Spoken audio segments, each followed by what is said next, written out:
Merci de la confiance renouvelée que vous ne cessez de nous accorder pour vous servir. Mesdames et messieurs, bienvenue dans votre émission que vous affectionnez bien dans vos maisons.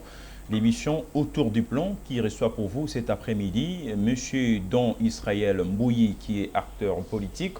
Avec lui, nous allons parler en ce qui concerne la situation qui prévaut dans la province du Lualaba. Vous êtes sans ignorer que depuis un certain temps, cette province est secouée par un climat omniprésent de cacophonie qui règne entre le gouverneur et son vice, disons ça comme ça, et madame la vice-gouverneure Fifi Masuka. Donc Richard Mouye, j'ai Fifi Masuka accusé de la gestion, de la mégestion, pour ne pas dire la gestion opaque. Alors pour plus de détails, vous allez en savoir plus dans cette émission Autour du plan avec notre invité qui est déjà dans nos murs, Monsieur Don Israël Mbouyi. Bonsoir.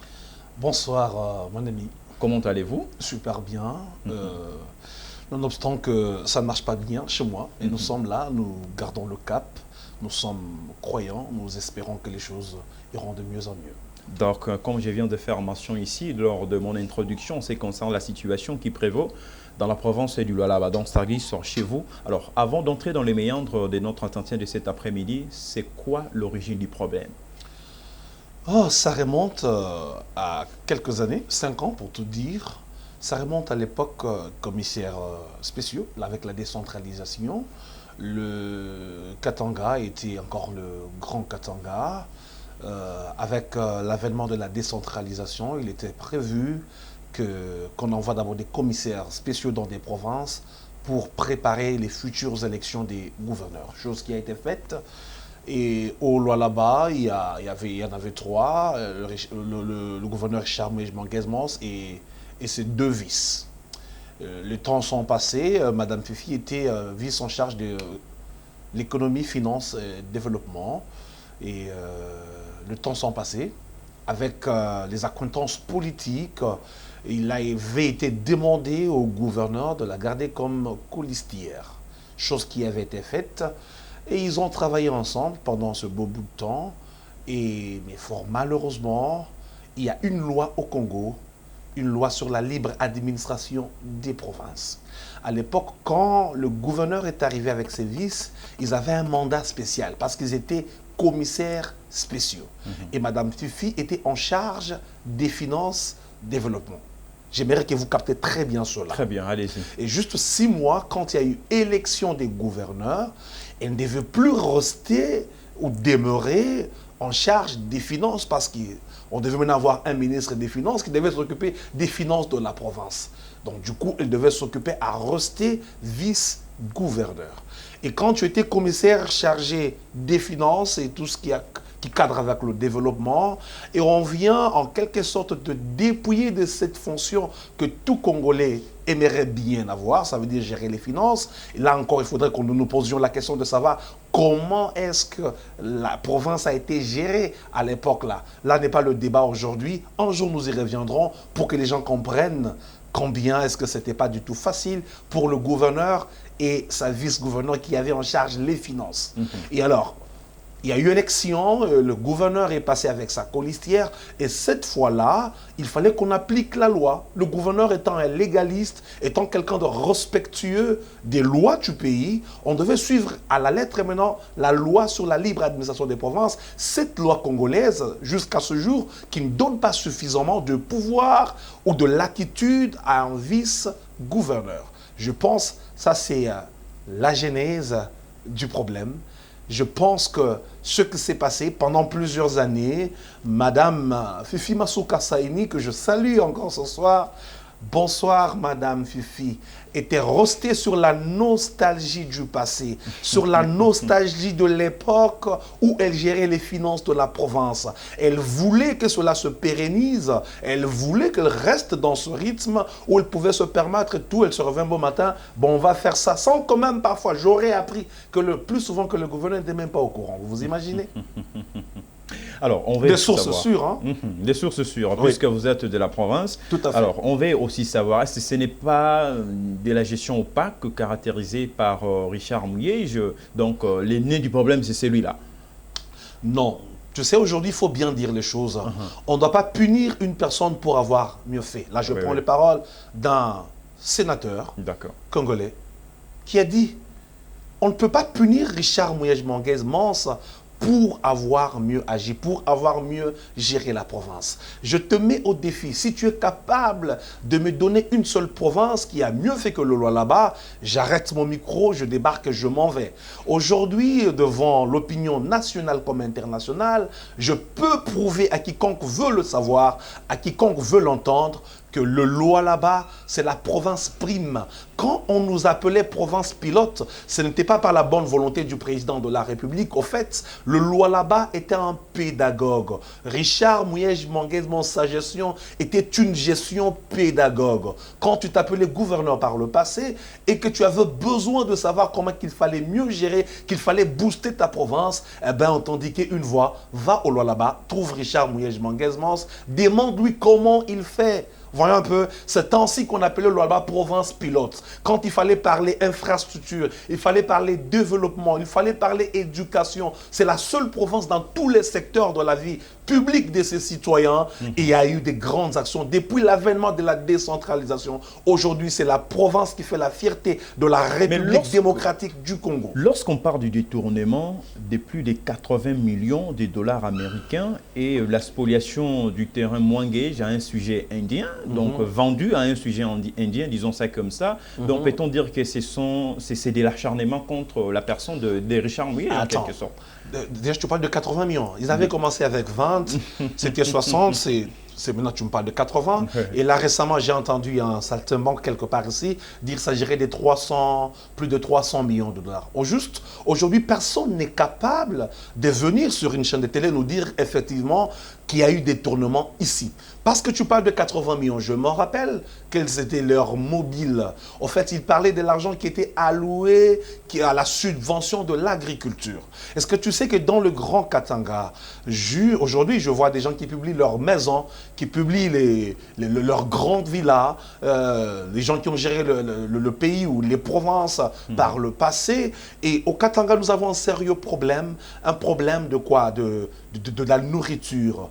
Le Katanga en général dépendait jusqu'il n'y a pas encore trop longtemps à 99% de la Zambie. Il suffirait que 2 jours seulement que la Zambie ferme ses frontières et les gens vont mourir de faim à Kolwezi, à Likasi et à Lubumbashi. Vous voyez un peu pourquoi? Parce que la farine à 99% était importée de la Zambie. Vous voyez? Et quand le gouverneur Richard Mouillej-Manguez-Mons est arrivé, il s'est dit qu'on ne peut plus continuer à vivre ainsi parce qu'il nous arrivait le temps où nous achetions un sac de farine de 25 kg à 50 $, alors que le prix variait entre 8, 10, 12 $ la moyenne. Pendant la période des soudures, il y avait ce même problème qui revenait chaque année, jusqu'à ce que le gouverneur comprenne qu'il fallait aller sur un autre terrain, qu'il fallait subventionner l'agriculture et qu'il fallait signer des partenariats en PPP, public-privé, avec des privés, pour que la province commence à produire. Parce qu'aujourd'hui, tu sais, une province qui ne produit pas, c'est une province des aventuriers.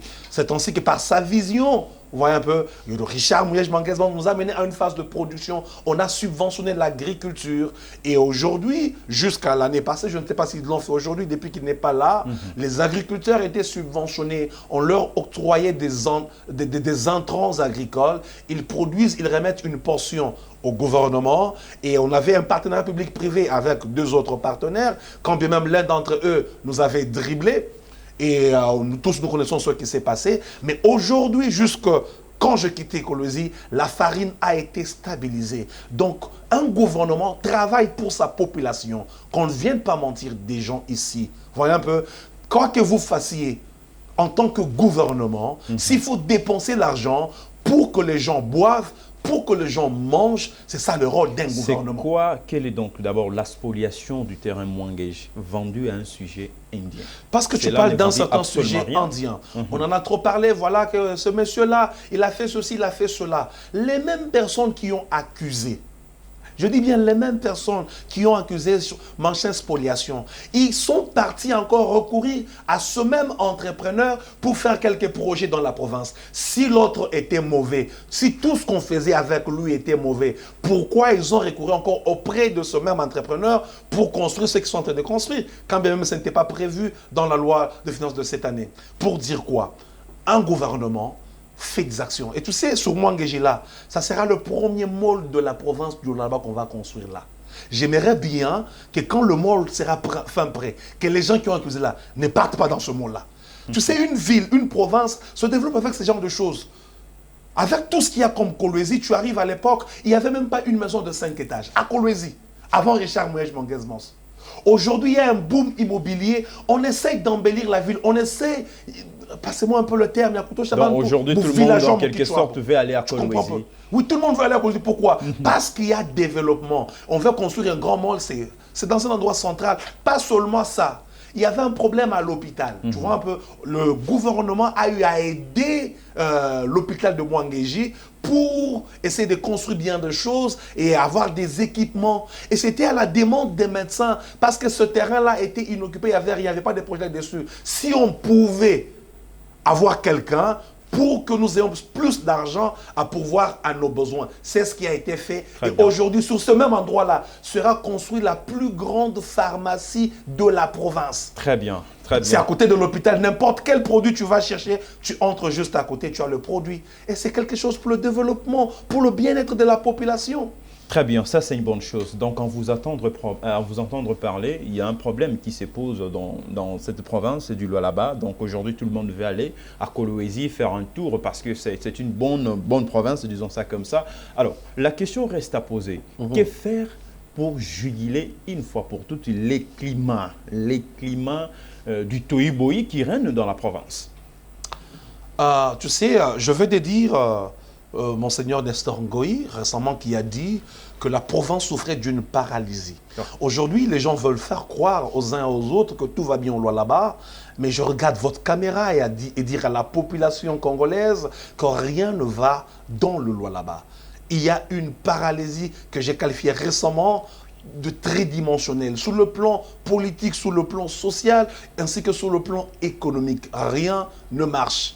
Aujourd'hui, les gens se regardent en champ de faïence dans la province, les communautés vivant en Kolwezi ne sont pas en paix, il suffirait d'un petit problème, ça sera irrécupérable. C'est ainsi que je m'en vais appeler, demander au ministre de l'Intérieur, monsieur l'excellence à Asselo. Il est grand temps de voir ce problème, le problème du Lualaba avec un bel œil. Parce que nous risquerons de tomber dans quelque chose d'irrécupérable. Eh bien oui, c'est possible de récupérer cette situation, mais la paix dans le Lualaba, le développement du Lualaba, l'élan de développement a un nom. Surtout ça. C'est là, freine aussi l'élan du développement de la province. Et cet élan n'a qu'un seul nom, c'est Richard Mouyej Manguez-Mons. Tu sais, tu peux être ma colistière, mais je suis responsable de mon programme devant l'Assemblée, devant la justice. Quand bien même avec la loi congolaise, la vice-gouverneur ou le vice-gouverneur est élu sur la même liste que le gouverneur, mais c'est le gouverneur qui est le répondant. C'est moi qui viens avec mon programme que je défends. Le jour de la défense du programme, la colistière n'est pas à côté en train de défendre avec le gouverneur. C'est le gouverneur qui défend son programme et dès que l'Assemblée approuve ce programme, on l'exécute en cas de problème. Aujourd'hui, là, on parle du Lualaba sur toutes les langues ici à Kinshasa, détournement machin. Pourquoi on ne dit pas que le couple Fifi Masuka et Mouyej ont détourné l'argent? Et d'ailleurs, plus proprement parce que c'est Fifi Masuka qui aurait accusé. Mais on dit que c'est le gouverneur et pourtant ils sont sur la même liste. C'est là que les gens doivent être intelligents. Donc il y a cogestion entre Richard Mouyej quand ça marche et quand ça ne marche pas, c'est... Vous voyez un peu? Et ce sont les deux qu'on va cibler, hein? Non. Qu'on va doiter. Non, tu vois, aujourd'hui c'est Richard, c'est lui qui défend son programme. Ok. Vous voyez un peu, c'est lui le chef de l'exécutif. C'est lui le chef exécutif de la province. Alors, mais est-ce qu'il n'y a pas cogestion entre lui et Fifi Masuka? Justement, le gouvernement est composé du gouverneur, de son vice-gouverneur, ainsi que des ministres. C'est toute une équipe. Richard Mouyej Manguez-Mons, c'est un coach. Vous voyez un peu? Il donne, il laisse l'attitude, il coach les uns les autres jusqu'au bourgmestre pour que les actions à la base soient palpables. Vous voyez un peu? Il y a cette équipe-là, il y avait cette symbiose-là, quand bien même les autres souffraient de la nostalgie du passé. Tout au long de l'émission, je veux te le rappeler. Ce sont des personnes qui étaient aigries, qui voulaient dilapider l'argent de la province. Vous voyez un peu? Alors, on te dit que non, ici, ça doit se faire comme ainsi. Tu te sens aigri, tu t'écartes. tu dis qu'on ne m'aime pas. Non, l'amour de la province, c'est rester dans le plan. Et rester dans le plan comme nous sommes autour du plan. Qui sont les prophètes du malheur? J'en connais plusieurs, mais aujourd'hui, je vais en parler. Je vais parler d'un seul. Allez-y. Oui. C'est qui? Si vous Monsieur le conseiller. Monsieur le conseiller. Quel conseiller?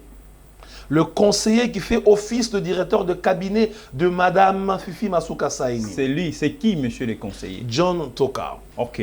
C'est lui les prophètes. Sur votre chaîne parmi les prophètes. C'est parmi les prophètes. Je parle de ceux qui se sont prononcés publiquement. Ce monsieur était la première personne de monsieur passer. Qui? C'est John? John Toka. Très bien. Il est passé sur John Télé 50.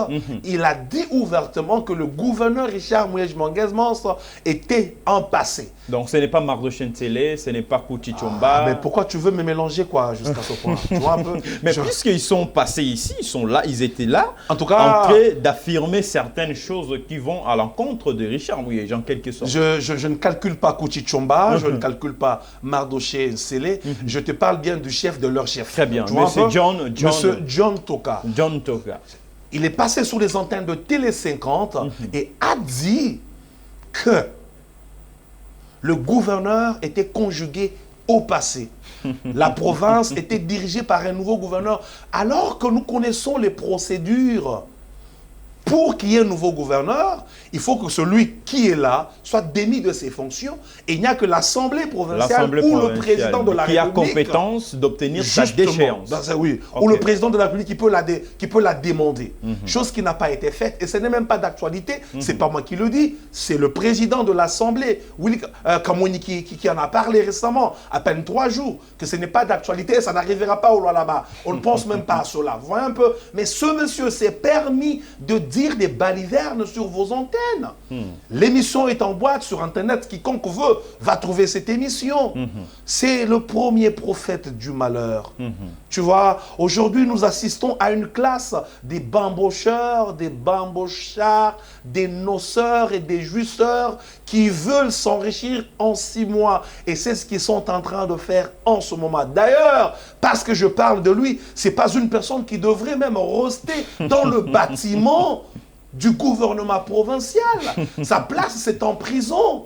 Parce qu'il vient de voler une œuvre scientifique d'un monsieur, Christelle Maxence. Il a plagié sa thèse de doctorat du début à la fin. Permettez-moi que je m'écoute. Allez-y rapidement parce que ça chauffe ici. Je ne raconte pas du n'importe quoi. L'intérêt d'une nation, donc on n'a pas pour l'intérêt du pays. Donc vous comprenez, donc il est vraiment à la hauteur de sa tâche. Donc il est venu avec des preuves ici. Donc on le saura ici. Si la réalisation peut nous aider à balancer, à prendre tous ces documents, si possible. Donc allez-y rapidement.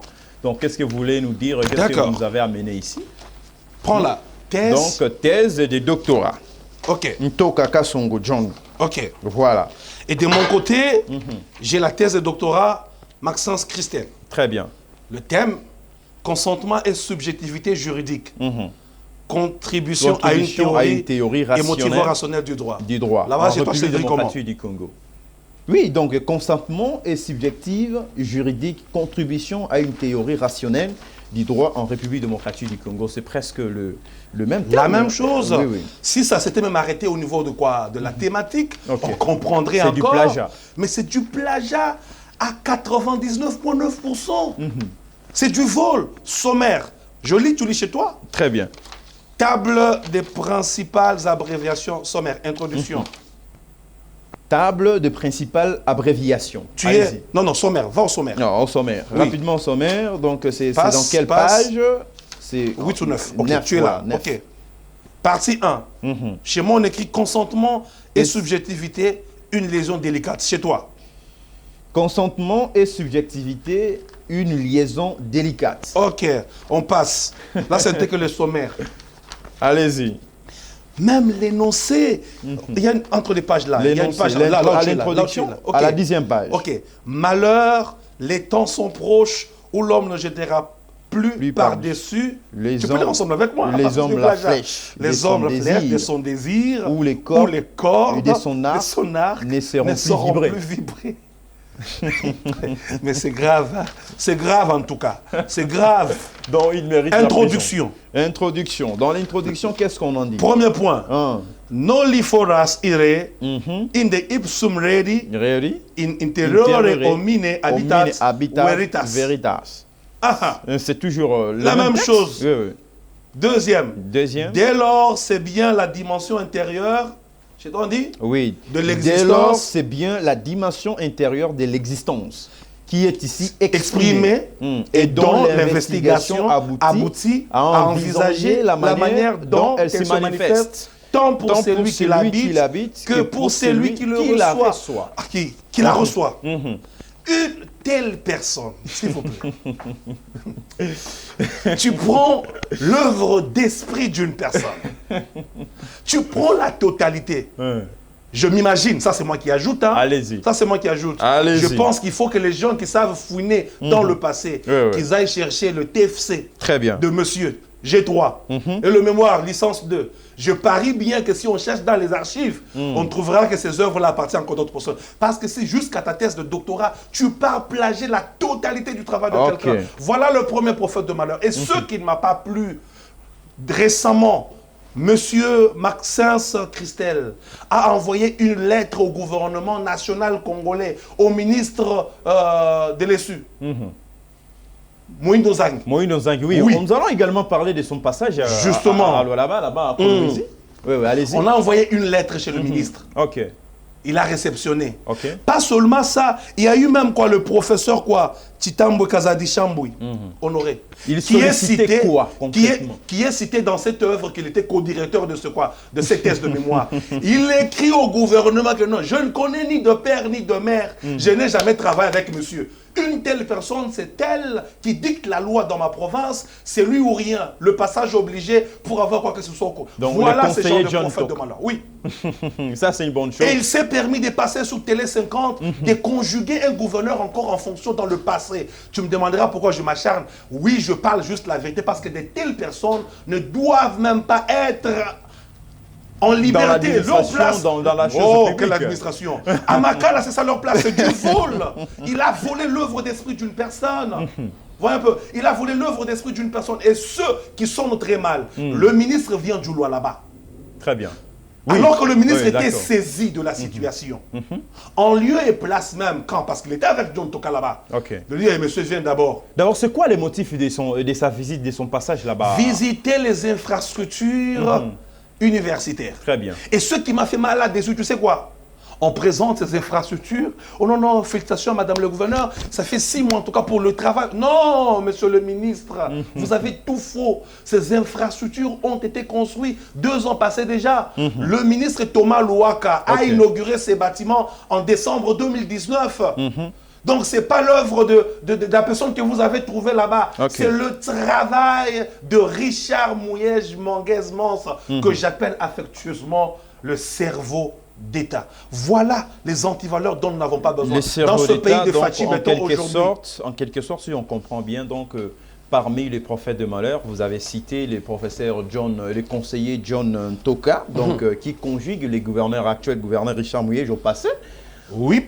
C'est lui qui entête toute l'équipe. Parce que, tu sais, il joue le rôle de directeur de cabinet. Parce que madame a suspendu le directeur de cabinet, elle a suspendu des ministres là-bas. Du coup, c'est John Toka qui règne à maître là-bas. Donc, il y a une question supplémentaire qu'on veut savoir en ce qui concerne les dessous des cartes de l'IGF par rapport à ces dossiers. Jusque-là, l'IGF aussi ne se prononce pas. Peut-on dire que le gouverneur Richard Mouyej est en train de négocier pour qu'il soit relâché, pour que tous les indices sérieux et de culpabilité à sa charge soient échappés ou comment? Parce que jusque-là, l'IGF aussi ne s'est pas encore prononcé. Non, je pense, pour commencer d'abord, l'IGF a des canaux officiels pour communiquer. Très bien. En temps voulu, ils vont communiquer. Mais j'aimerais fustiger une chose ici. Le gouverneur Kiaboul était appelé, il est venu, il a fait sa réunion, il est reparti. À Kinshasa, il y a eu contrôle aussi. Pourquoi dans les autres provinces, il n'y a pas eu cet acharnement? Vous voulez me dire que c'était clean, plus blanc que neige ailleurs? Et c'est au Lolabo, il y avait de problème? Non. Je pense qu'il est grand temps que les autorités du pays, parce qu'une autre note, le gouverneur attend qu'il soit reçu par le président de la République. Comme il n'est pas encore reçu, il ne peut pas partir. Tu vois un peu, le chef t'a appelé. Tu attends qu'il te reçoive. Et je crois que le président de la République aura la bonne volonté d'ici quelques temps de le recevoir parce que l'avenir de la province s'écrit avec Richard Mouyej Manguez-Mans. D'abord, vous avez en fait, le dernier rapport de l'IGF concernant les dossiers jusque-là? L'IGF ne s'est jamais prononcé. L'IGF n'a jamais donné de rapport. Très bien. Là-dessus, l'IGF, la seule fois qu'il y avait une sortie médiatique entre l'IGF et la Provence, ils avaient bien dit qu'ils ont fait du bon travail, il y avait eu des faiblesses, ils ont essayé d'harmoniser. Là où il y avait des petites faiblesses, on va corriger pour que l'avenir nous réserve des bonnes choses. Ah, partout c'est comme ça que ça se passe. Il n'y a pas une seule institution qui peut se déclarer clean, en commençant par la présidence. Tout n'est pas blanc. D'ailleurs, voilà pourquoi le projet des 100 jours, ça posait quoi, des cadavres. Même si aujourd'hui le président essaye de disculper Vital Kamerhe. Mais l'argent était perdu, du moins ça nous le savons. Ça c'est bien, ça c'est une bonne chose. Alors parlons aussi du passage des sénateurs. Donc c'était toujours pour le même dossier? Les sénateurs sont partis en mission officielle, voir ce qui s'est passé dans le loi là-bas, le climat et tout ce qu'il y avait. Mais déjà que je peux vous informer qu'entre eux-mêmes, ils ne s'entendent pas là-bas. Ah bon? Parce qu'il y a ceux qui sont partis jouer la carte tribu. Ah bon?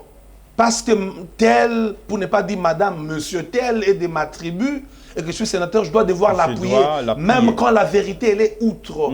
Mon frère, aujourd'hui, on doit dire la vérité à la population congolaise. Tu es Congolais, la seule province qui fait la fierté de notre pays. C'est la province du Lualaba. C'est la province du Lualaba. Elle a été dirigée avec une sorte de dextérité managériale, à tel point qu'elle était vide, elle était nulle. On l'a amenée jusqu'à l'appeler province pilote. Ce n'était pas pour rien. Tout Congolais aujourd'hui, tout Quinois qui se respecte bien, le Kassai chez moi-même, là où j'ai des racines de l'autre côté, les gens se vident pour aller au Lualaba chaque jour. Voyez un peu ça. Pourquoi? Il y a la vie, il y a quelqu'un qui a travaillé, il y a quelqu'un qui a ouvert les portes aux investisseurs. Aujourd'hui, le Lualaba était en train de se développer, mais depuis 7 mois, c'est le chaos. Ça, c'est bien. C'est la paralysie. On a compris, on a tout compris. Alors, que faire pour protéger, disons, protéger les acquis de la décentralisation de cette province? Je ferai comme... préserver surtout les acquis, c'est ça? L'évêque Nestor. Tu sais, quand il n'y a pas de paix, il n'y a pas de développement, il n'y aura rien qui sera préservé, tout sera perdu. Aujourd'hui, cher Lualabé, soutenons notre gouverneur. Nous avons reçu quelque chose. Nous sommes la première province sur la liste d'arrivée. Aujourd'hui, la province est en train de se mourir. Il nous faut préserver les acquis, cet élan de développement qui a été implémenté par Richard Mouyej-Manguez-Mons. On me pose la question de savoir qu'est-ce qu'il faut faire. Je pense qu'il n'y a qu'une seule solution. Un gouverneur est élu pour un mandat de 5 ans. Il faut lui laisser finir son mandat. S'il y a une personne qui aimerait devenir gouverneur, en l'occurrence, si c'est Mme Fifi Masuka, comme elle se bat bon comme diable pour rester à ce poste, on peut corrompre. J'aurais appris sur les médias de Kinshasa qu'il y aurait des corruptions à tout niveau pour qu'elle reste là où elle est. Donc je dis bien en conditionnel. Hein. J'aurais appris sur Kinshasa. Vous auriez appris. Oui, en tout cas, j'aurais appris sur Kinshasa. C'est les médias qui en parlent. Vous n'avez pas affirmé. Je n'ai rien affirmé. J'aurais appris des sources un peu très crédibles. Là. Il vous faut vérifier ces sources très crédibles là. Allez-y. Vous voyez un peu. Si Maman Fifi Masuka, que je salue encore, bonsoir maman, si vous avez besoin de devenir gouverneur, attendez 2023. C'est d'ici moins de 24 mois pour tout dire, vous allez poser votre candidature. Cette fois-ci, Maman Fifi, rassurez-vous que vous soyez sur une bonne liste. Parce qu'on n'aura pas besoin encore qu'on revienne à Kinshasa, que le professeur Yav vienne pour plaider ta cause, parce que tu étais dans notre parti, on t'a juste greffé au PPRD sur la liste. On n'a plus besoin de ça. Assume-toi, avec votre parti FIDEC, présentez-vous en 2023 et c'est le peuple, nous, qui allons juger si vous êtes capable. Si nous disons, comme je le pense, que vous serez incapable de gérer cette province, eh bien, vous n'aurez pas votre chance. Il y aura quelqu'un d'autre qui sera gouverneur. C'est la seule voie. Ne cherchez pas par démagouille, par la tricherie, par la ruse, par la tromperie, par les corruptions, à vouloir devenir gouverneur. Ça ne marche pas. Ce n'est pas la voie sacrée. Nous sommes en démocratie. Présentez-vous aux élections. Vivement 2023. Pour l'instant, d'abord, laissez Richard Mouyej-Manguez-Mons revenir et finir son plan quinquennal. Et ça sera pour le bonheur de tous les Lualabés. Ça, c'est une bonne chose. Donc, on ne peut pas aussi s'éterniser sur la même thématique. Donc, peut-être une dernière question dans cette émission. Donc, je rappelle aux téléspectateurs ici, au-delà d'être ce que vous êtes aussi acteur politique dans les partis politiques progressistes, disons ça comme ça. Alors, au regard de cette problématique, disons d'abord, Quelle est votre approche vis-à-vis de la vision du chef de l'État, celle de l'Union sacrée? Les progressistes, comme le mot le dit, nous sommes pour le progrès social. Ok. Toute personne qui pose des actions qui visent le progrès social, nous soutenons. Nous apportons notre pierre à l'édifice. Et pour le cas d'espèce, tu vas me demander pourquoi je soutiens le gouverneur Richard Mouège-Manguez-Mons. Parce que je suis témoin oculaire, j'étais au Lualaba quand ils sont arrivés. J'ai vu, je connais ce qu'était Kolwezi, ce qu'était le Lualaba et ce qui s'est passé aujourd'hui. Okay. Donc le monsieur a travaillé pour le progrès social de sa province. Je le soutiens. Voyez un peu. Donc, chez les progressistes, nous soutenons ceux qui travaillent pour le bien de la population. Okay. Qu'est-ce que je pense du président de la République? En fait, l'UDPS, ils sont aussi des progressistes, pour ne pas dire des socialistes. Ils sont pour le progrès social. Si sa vision, le peuple d'abord, c'est véritablement pour que le peuple se retrouve, ah ben, je le soutiens. Jusqu'à preuve de contraire, je soutiens. Parce que moi, je juge en fonction d'un bilan. Je ne jugerai pas le président sur une année, sur 2 ans. Je vais le juger sur 5 ans. 5 ans. Parce qu'il a été élu pour 5 ans. Très bien. Et je les jugerai par rapport à sa propre vision et voir qu'est-ce que le Congo deviendra. Est-ce qu'il changera l'homme congolais? C'est difficile. Joseph Kabila a échoué sur ce plan. Il l'a regretté amèrement parce que c'était difficile de changer l'homme congolais. L'homme congolais, quand vous lui montrez A, il veut B. L'homme congolais, vous êtes en train de développer le Lualaba, lui veut mettre le désordre, il veut corrompre. Êtes-vous convaincu de la bonne volonté du président de la République, celle de transformer l'homme congolais et comment? Je crois qu'il va le faire, qu'il va essayer. Je prendrai les paroles du pasteur Roland Dallot. Essaye ce que tu peux. Fais ce que tu peux, il va le faire en démocratie. Quelqu'un d'autre viendra continuer sur ce que tu as laissé. Joseph Kabila nous a légué quelque chose sous lequel le président travaille. C'est lui qui viendra après travaillera. Le mal, ça sera si le président ne fait rien. Mais s'il fait 10 pas par rapport à l'homme de avec Joseph Kabila pendant 5 ans, ça sera quelque chose de louable. Et ces 10 pas, c'est que moi j'attends du président, que la gratuité soit effective d'ici 2000, la gratuité de l'enseignement de base, d'ici 2023, qu'elle soit réellement effective et que les enseignants aient quand même un salaire assez décent. Ça, j'applaudirai. Je demanderai encore ce qui me tient beaucoup plus à cœur, si le président sera à mesure de nous ramener cette paix qui nous est privée depuis plus de 20 ans aujourd'hui à l'est du pays, dans l'Ituri, le nord et le sud Kivu. S'il réussit, en tout cas, j'applaudirai et je lui donnerai encore ma voix pour le prochain mandat. Parce que les hommes qui meurent à l'est du pays, les hommes qui meurent là-bas, ce sont nos frères, ce sont des Congolais. Joseph Kabila, au nom de la paix, avait accepté de manger avec ceux-mêmes qui avaient tué nos frères à peine avant-hier. Il a accepté, venez, faisons la paix. Malgré cela, l'éternel insatisfait homme congolais a cherché toujours des problèmes en complicité avec nos voisins et les multinationales. Ces mêmes multinationales qui détruisent nos entreprises au Congo, ils sont dans cette guerre asymétrique. Donc du coup, donnons la chance aux forces armées congolaises, donnons la chance au président de la République. S'il le réussit, ça sera pour le bonheur de Congolais. Je repose ma question. Que pensez-vous de l'émergence de la République démocratique du Congo à l'horizon 2030? C'est possible, mais c'est possible avec une nouvelle jeunesse. Une jeunesse qui voit les choses autrement. Une jeunesse qui demande plus et qui fait plus, pas une jeunesse pleureuse. En tout cas, on ne sera pas là pour pleurer, pour quémander, mais une jeunesse active, une jeunesse qui pose des actions. On ne dit pas, moi je ne dis pas comme les autres, que la jeunesse est l'avenir de demain. Non, la jeunesse c'est maintenant, la jeunesse c'est la force d'aujourd'hui. Chers jeunes, vous me regardez, pas seulement qu'on peut s'intéresser à la politique, je suis entrepreneur, je me bats dans la sous-traitance minière, je suis dans ce collectif des sous-traitants, nous nous battons pour l'application de cette loi sur tous les médias. Je ne peux pas passer sur une chaîne sans poser mot sur ça.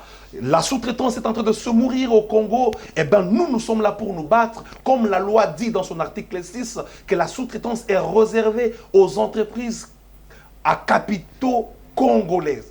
Voyez un peu. Donc les entreprises promues par des Congolais. Donc nous nous battons pour que les Sud-Africains, les Canadiens, surtout les Chinois, nous laissent la sous-traitance. Le président nous a promis de créer une classe de millionnaires. C'est possible de le faire, mais c'est possible de le faire avec la sous-traitance, avec les entrepreneurs que nous sommes. Très bien, ça c'est une bonne chose. Nous sommes arrivés pratiquement à la fin. Alors on aimerait savoir en ce qui concerne votre parti politique progressiste.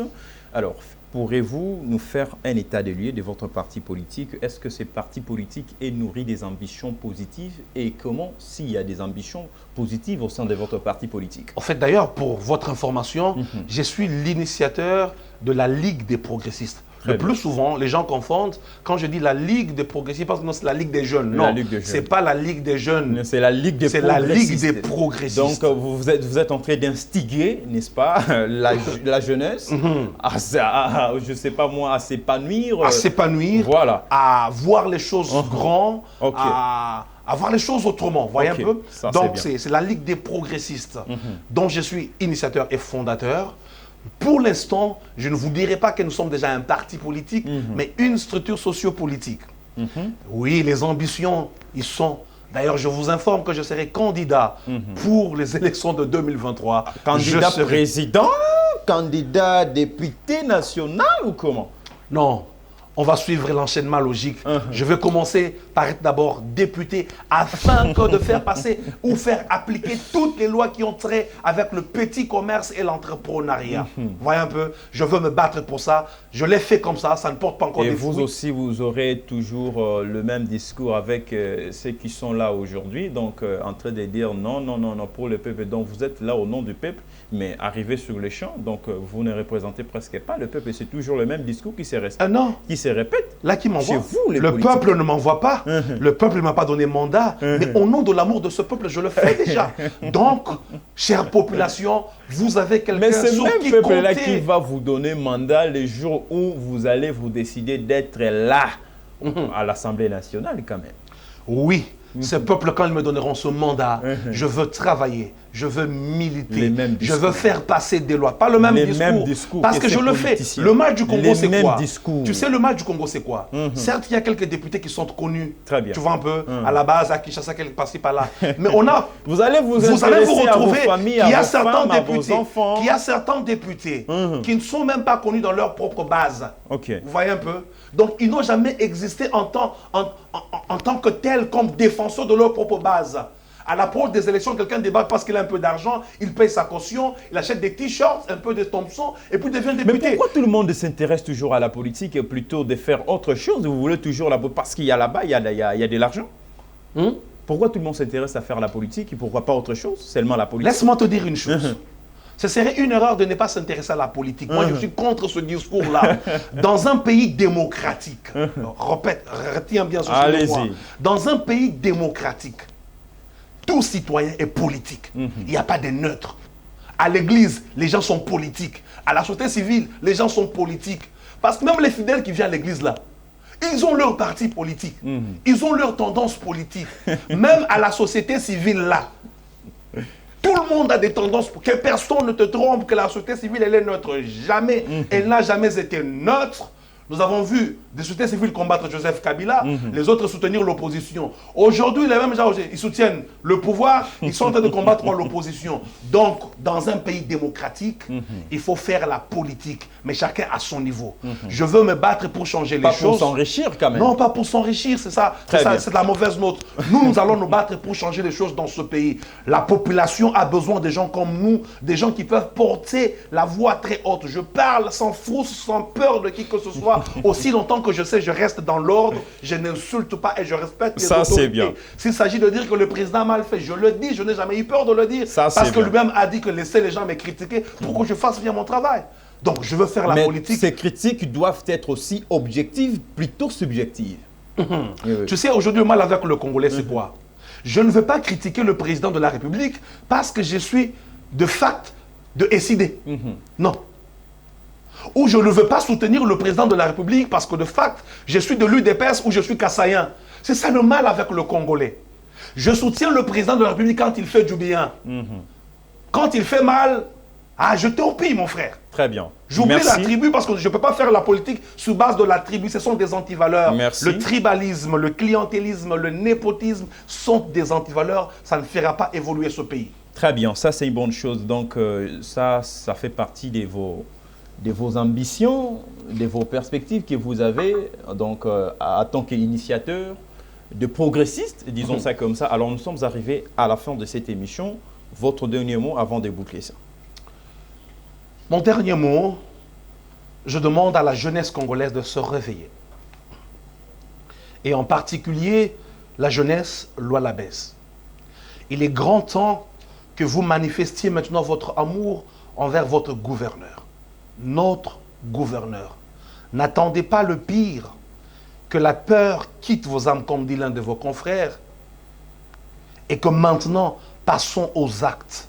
Agissons, je ne dis pas de faire du désordre, mais je dis bien de manifester réellement que nous aimons notre gouverneur.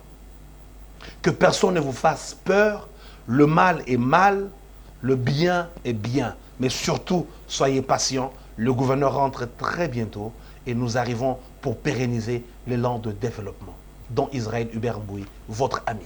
Très bien, ça c'est une bonne chose. C'était là notre invité, dont Israël Mbouy, notable, Lualabé, disons ça comme ça, acteur politique, qui, avec lui, nous avons abordé le sujet et entré à la province du Lualaba. Donc, vous connaissez très bien depuis un certain temps, cette province est secouée par un conflit d'intérêts, disons ça comme ça.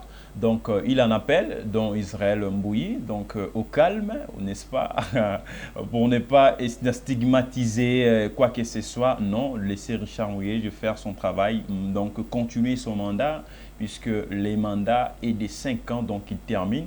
Et c'est d'autres détracteurs, s'ils veulent bien, n'est-ce pas, devenir gouverneur, ils n'ont qu'à attendre en 2023, en quelque sorte. C'est d'ici quelques temps. Très bien. Merci. Donc, merci de disposer votre temps, de parler avec nous en ce qui concerne cette situation. Je t'en fais cadeau, hein, au cas où il viendrait sur votre plateau. Ça, c'est bien. Je garde comme documentation. Donc, merci, ça n'est donc fini. Mesdames et messieurs, donc, merci d'avoir été très nombreux à nous suivre sur ces plateaux dans cette émission Autour du Plan.